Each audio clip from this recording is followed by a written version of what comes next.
대출 비교 플랫폼을 이용하려면 뭘 준비해야 하나? 먼저 대출 비교 플랫폼 앱을 설치한 뒤 가입하고 해당 플랫폼 내 마이데이터 가입을 미리 해두고 주택구입 계약서와 등기필증, 전세 임대차 계약서 등 제출이 필요한 서류를 미리 준비해 두면 신속하게 처리할 수 있다. 대환대출 인프라로 갈아탈 수 있는 상품은 KB부동산 등을 통해 시세가 10억 원 이하의 아파트 주담대다. 일반 주택은 제외다. 한국주택금융공사, 주택도시보증공사 등을 담보로 한 보증부, 전세자금 대출도 갈아탈 수 있다. 다만 저금리 정책 금융상품, 잔금대출, 중도금 집단대출, 지자체 협약대출 등은 대환대출 대상이 아니다. 연체 상태인 대출, 법적 분쟁 상태의 대출도 갈아타기가 안 된다. 기존 주택담보대출 갈아타기와 다른 점은 대환대출 인프라가 없었을 때는 금융소비자가 대출을 갈아탈 경우 여러 금융사의 영업점을 방문하거나 앱을 설치해 갈아탈 대출 조건을 비교하는 등 정보 탐색에 비용과 시간이 많이 걸렸다.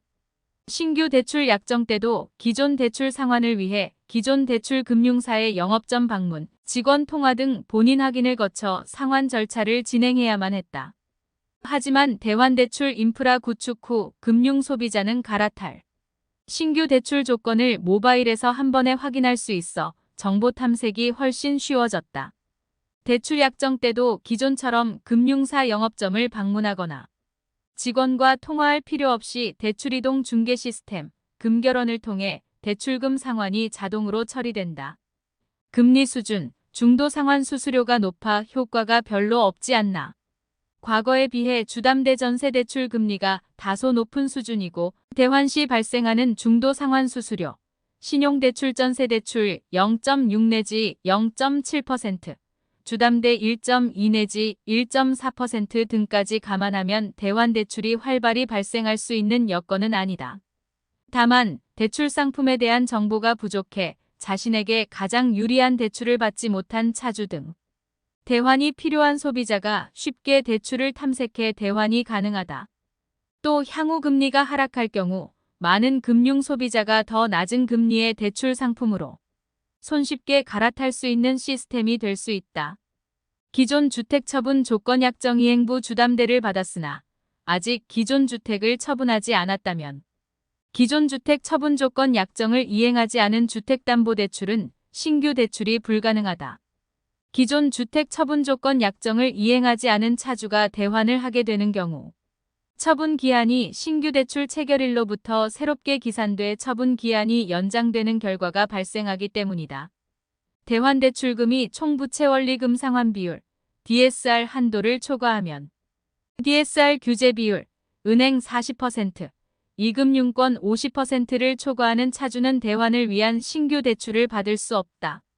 갈아타기 할 때 증액도 가능하나 새로운 대출 한도는 기존 대출의 잔여 금액 이내로 제한된다. 전세보증금은 가능하다. 전세보증금이 증액되면 보증금 증가분만큼 한도가 늘어난다. 기존 신용대출 갈아타기는 15분 내 가능한데 주담대는 얼마나 걸리나?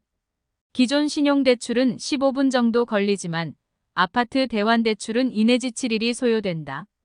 대출 심사 시 관련 규제와 서류 등을 회사 직원이 직접 확인해야 하기 때문이다.